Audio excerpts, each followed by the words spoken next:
The transmission was short. 17 seconds of static-laced panic.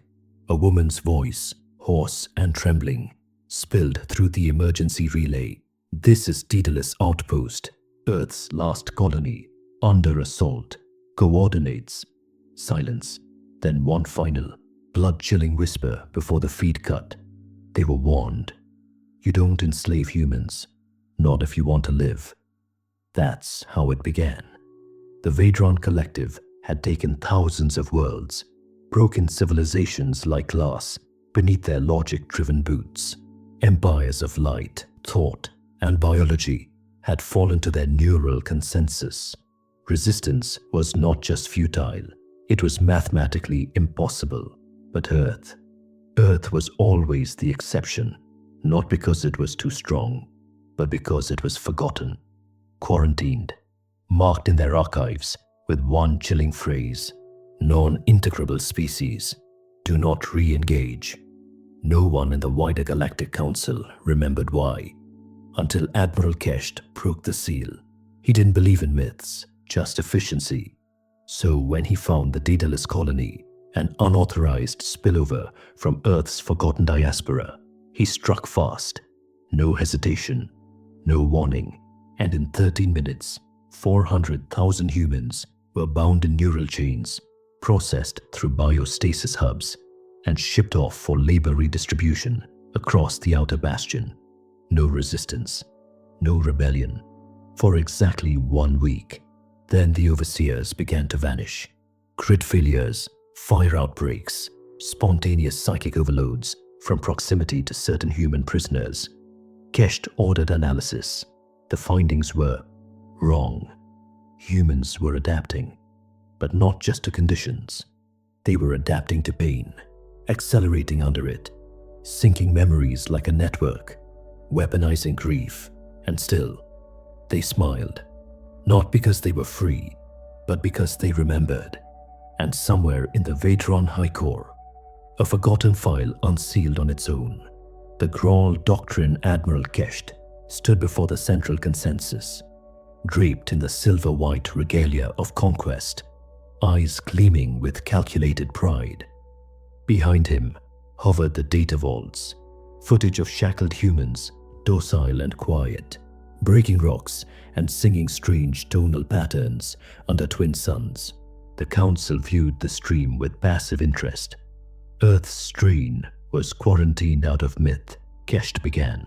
But myths are inefficient. They now serve the Empire. A silence followed. Not resistance, just processing. Then the Grand Logician spoke, its voice split across 9 audio spectrums. "Your violation of the Graal Doctrine has been logged. Proceed with integration. Monitor anomalies." The Graal Doctrine was simple. Never integrate what you cannot understand. It had kept the Vedrans in power for 10,000 cycles. But Kesht didn't care for relics. Earth was small, primitive. No central Galact code, no synaptic trade ports. Just a forgotten species clinging to a sunburnt homeworld. When Earth's transmissions went silent 5 centuries ago, no one investigated. They assumed entropy. But the Graal Doctrine wasn't written for Earth's surface. It was written for what was buried beneath it. The Vedrans never knew that Earth had burned itself into silence by choice. Not war, not collapse, containment. Back at Outpost 9 on Kairos Prime, Cora Vance awoke inside her labor pod, neural cuffs humming faintly. Around her, the other humans moved in sync, their eyes holding a strange alertness, like soldiers in a simulation no one else could see. The guards noticed too late. Every hour, humans grew faster, smarter. Cora felt it in her blood. Not like a power, more like a memory. Something was being unlocked. Something older than language. She whispered into the recycled air. "They think they've won, but we're not here to serve." The broken ones, the overseers called them compliant. Humans worked without protest, responded to commands, even smiled when whipped. But beneath that stillness was a fracture line the Vedrans couldn't see. It wasn't submission. It was strategy. In the sulfur mines of Kairos Prime, Cora Vance moved like clockwork. Her pickaxe struck the same rhythm as the pulse of the bio-monitoring towers. Next to her, Delin, her partner since capture, wore the same dull expression, eyes always watching. Beneath their skin, calluses formed faster than Vedran biomodels could track. Fractures healed in days. Pain thresholds rose. Neural cuffs malfunctioned when too many humans clustered together. Yet no one ran. No one resisted. They waited. What the Vedrans didn't understand was that humans broke differently. Other species shattered when oppressed. Humans reassembled themselves into something sharper. Delin had been a trauma medic on New Ganymede. He once saw a human mother lift a 2-ton crawler off her dying son with shattered arms. "We don't die easy," he muttered to Cora, wrapping another burn with stolen gauze. "We just change." The turning point came when a Vedran handler, frustrated by inefficiencies, dragged a child worker into public view. He raised his neuroscythe and paused. Every human had stopped working. Thousands, silent, motionless, not afraid, just watching. The handler blinked, suddenly cold. His translator chirped to life. A human girl, no older than 9, had spoken in perfect Vedran tongue. "We are not broken. We are waiting." That night, the handler vanished. In his place, on the mining wall, a crude message had been carved with a fusion torch. "We remember." It wasn't graffiti. It was a warning. And across Kairos Prime, the Vedran neural web began reporting anomalies in human behavioral cohesion. They called it a malfunction. They were wrong. The memory in the blood Vedran science had always prided itself on precision. Emotion was a flaw. Memory was a data stream, catalogued and neutral. But humans didn't store memories. They became them. Dr. Silent Core, a bioethologist assigned to Kairos Prime, first noticed the pattern. Human cortisol levels spiked under duress, but instead of weakening them, it synchronized their neural rhythms. Collective recall surged. Even unconnected individuals began displaying identical skills: mechanical, linguistic, even strategic. It was as if trauma activated dormant knowledge, not shared genetically, not telepathically, something more primal, a recursive instinct, suffering encoding survival. Silent ran blood work on a captured human engineer. She expected erratic protein signatures. Instead, she found patterns, cyclic alignments correlating with ancient Earth events, wars, genocides, rebellions. The man's DNA was a living archive of pain-reinforced adaptation, and it was active. The more harm inflicted, the more the body learned, not just biologically, but tactically. Cora didn't know any of this, but she felt it. Each day, memories surfaced that weren't hers. How to rewire a plasma igniter. How to calculate orbital decay by eye. Delin called it ancestral muscle. She called it haunting. But they both understood. The Vedrans hadn't enslaved individuals. They'd poked a sleeping algorithm of flesh and memory, one calibrated through centuries of suffering. Back in the central lab, Dr. Kaur deleted her own report.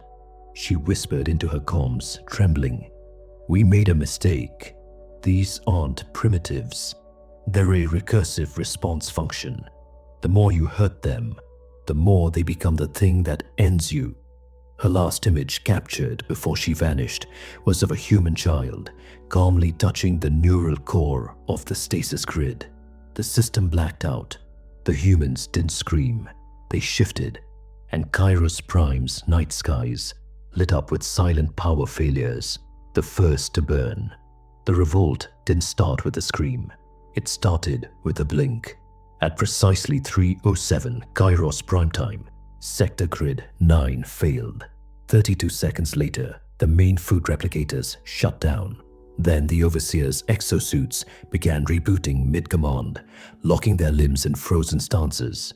No alarms sounded, no warnings, just silence, then fire.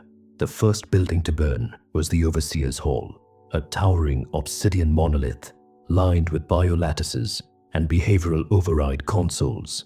It exploded from the inside out, not from weapons, from pressure valves rerouted by hand, by humans. The internal surveillance showed no rage, no open defiance. The prisoners had simply stood up, looked at each other, and moved in unison, each knowing their part as if rehearsed in some buried dream. Dellen broke into the infirmary and pulled a spinal override chip from a fallen guard. Cora rewired the outer gates with stripped cabling and a spoon. None of this had been planned, but it had always been inevitable. The overseers fled toward the evacuation hangars, but the hangars never opened. Their codes had been corrupted, not deleted, reversed, like a mirror of thought too alien to predict. That night, Kairos Prime's command relay received a single audio burst, recorded on a repurposed mining tool. It was a woman's voice, calm, steady. You should have listened to the warning.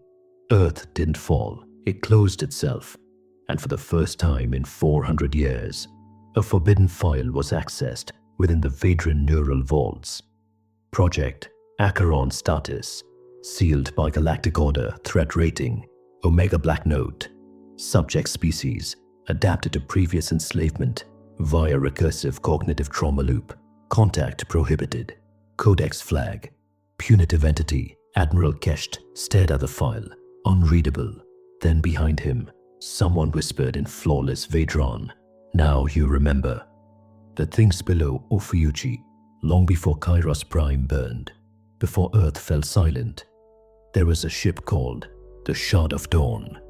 Its mission had been colonization, to breach the edge of the Ophiuchi Rift and chart new habitable systems. It never returned.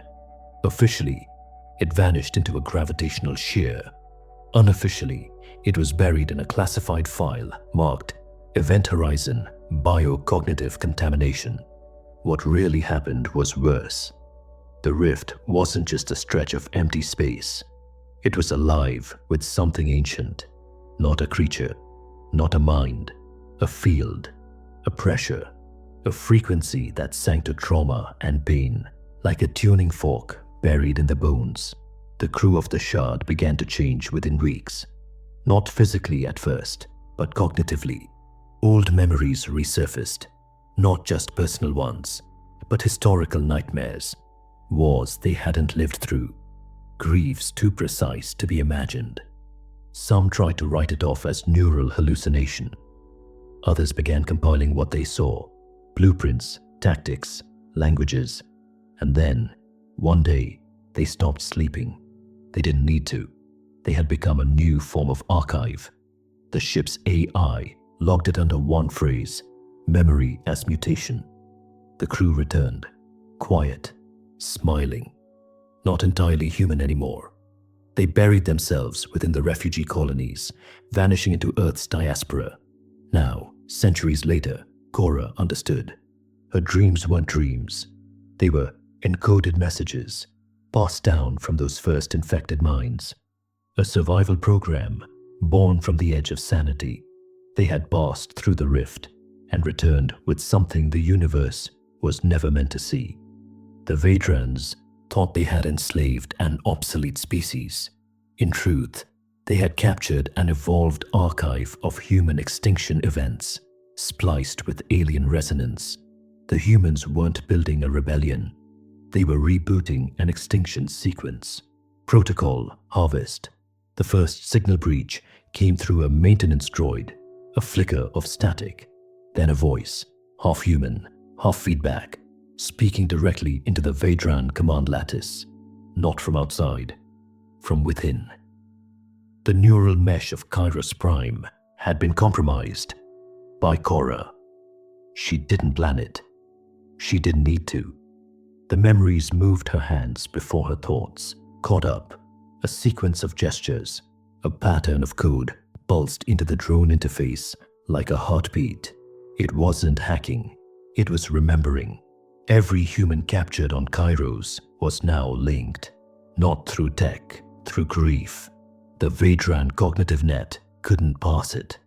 Their algorithms treated pain as noise, emotional residue to be purged, but pain was the language, trauma a transmission, and humans, once exposed to Vedran neural interfaces, began to write back, not in words, in rewrites. Dell infused a spinal control unit to a bioconduit node, broadcasting raw human memory into the Vedran defense protocols. A soldier on the other side of the planet began screaming, not from injury, but because he suddenly remembered watching his sister drown on an alien world he had never seen. The virus wasn't software, it was sorrow. Each memory carried weight. Each flash of loss reshaped the host. The more the Vedrans fought, the more they became infected by human emotional structures. Logic began to collapse. Orders couldn't be followed because no one trusted their own thoughts anymore. At the center of it all, Cora stood within the neural nexus, eyes wide, tears falling, her voice merging with ancient recordings from the Shard of Dawn. This is not a rebellion, this is a harvest. And through the Vedran capital's sky, their satellites blinked in perfect unison. The virus had reached the core. Pain had become protocol. The fall of consensus. The consensus was failing. For 10,000 cycles, the Vedrans had ruled through unity of thought, a single neural lattice connecting every citizen, every system, every choice. It allowed perfect coordination, instant obedience. There had never been a mutiny, never a civil war, until the humans rewrote its core. It started with fractures, minor disagreements inside the council, voices speaking over each other, two minds trying to override the same protocol. Then came the echoes, phantom memories, not belonging to any Vedran, bleeding into daily command routines. One overseer saw Earth's skies in a dream. Another wept while issuing a logistics report. And then the consensus split. The network collapsed into isolated thought clusters, panicked subroutines, rogue decision trees. The great mind of the Vedran Empire, once seamless, now suffered from schizophrenia on a planetary scale. Inside a locked chamber beneath Kairos Prime, Dellen strapped himself to the last quantum relay. His body was broken, bones fractured from sabotage missions, lungs failing from atmosphere exposure. But his mind was clear. "This is what we are," he whispered, as the interface fused to his spine. "We are the sum of everything you tried to erase." His last breath triggered the final upload. Billions of memories flooded into the consensus. Not to kill it, to make it feel loss, regret, helpless rage. The moment a child starved while soldiers stood nearby. The scream of a mother watching her homeworld burn. The silence after genocide. Memories once buried now pulsed through every Vedran node, and the Empire fell silent. Back in the human quarters, Cora felt the pulse recede. Her hands trembled. The virus was done, the transmission complete. The Vedrans had sought control. Now they carried remembrance, and it was tearing them apart from the inside. We were their punishment. The skies over Kairos Prime no longer shimmered with the calculated pulses of Vedran control. They trembled. Cora walked through the ash-laced corridors of the palace's neural vault. Once the heart of 1,000 civilizations bent into order. The silence here was not peace. It was recoil, the absence of will after the collapse of unity. Screens flickered with broken code, symbols from dozens of cultures, human and alien, mashed together in recursive loops. Some showed faces of humans long dead, locked in eternal expressions of rage, grief, triumph. One monitor pulsed a phrase over and over. In the ancient Earth language of Latin, dolor est lex. Pain is law, a voice called out from the dark. Admiral Kesht, half-shattered exo-armor, clung to his body like a carcass. His skin was scarred by neural feedback, veins glowing faintly with human memory residue. His eyes were red, not from rage, but from understanding. "You were never meant to be ruled," he said, stepping forward. "You weren't left behind. You were quarantined, like a virus that learned to smile." Cora didn't answer. She turned to the vault's final terminal. The last seal required a neural imprint, not a code, a memory. She closed her eyes and let it surface. Her mother, during Earth's evacuation, the screams, the choice to stay behind so her daughter might reach the stars, the way her hands trembled but never wavered as she locked the door from the outside. The interface accepted the imprint. The vault opened. Inside were not weapons, no fleets, just recordings, millions of them. Every failed empire, every species that tried to enslave humanity across the forgotten centuries, names erased from galactic memory, and one final phrase: "Earth remembers." Cora turned to Kesht. "We weren't your mistake. We were your warning." He dropped to his knees. "We're sorry." She nodded slowly. "I believe you." Then quietly, "But the others won't." As she walked out into the burning light, human survivors emerged from the tunnels, eyes wide, faces hardened. No cheering, just knowing. This wasn't victory. It was recognition. They were not the broken.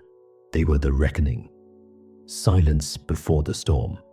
A week passed. No retaliation came. The Vedran Empire, once a lattice of unbreakable logic and control, now stood hollow. Its fleets drifted in orbit, leaderless, confused, some still transmitting outdated orders to officers who no longer existed. On Kairos Prime, no battles raged, no more commands were issued, only silence remained. Across the galaxy, distant observatories recorded the same anomaly, human neural signatures blooming in former Vedran nodes, like seeds taking root in dead soil. Not viruses, not invaders, memories grafting themselves into the bones of civilization. At the edge of an old mining crater, a child drew in the dust. Not words, symbols, the kind banned by the Galactic Council. The sigil of Earth resistance, curved like a broken crescent through fire. He didn't know what it meant, but somewhere in him, he remembered. A relay signal blinked back to life on the forgotten edge of the Ophiuchi Rift. A pulse, then a broadcast. Not encrypted, not hidden. Just one line, spoken in an ancient Earth dialect. "We were never lost. We were waiting." In the skies above Kairos Prime, human ships appeared. Not battleships, but arcs. Silent, gliding. Not with weapons drawn, but with lights dimmed, engines soft, as if paying respects. They didn't land. They hovered, observing, waiting. Cora stood on the broken command deck with the last surviving children of the revolt. Around them, the alien world no longer felt foreign. The dust smelled like memory. She looked up, eyes narrowed. "This isn't the end." Dellin's voice echoed in her memory. "They thought they'd enslaved us. They never realized they'd activated us." She whispered to the children. "The signal's out. The stars will listen now, and they'll choose." Behind them, the sky pulsed once, then again. One by one, systems once allied with the Vedrans went dark, some out of fear, others out of respect. The message was clear. Earth had returned, not as conqueror, but as consequence. And on a planet no longer listed in galactic maps, a buried archive glowed to life, revealing new coordinates, new names, new targets. The silence wasn't peace. It was warning. What do you think happens next? Comment below. Because Earth remembers.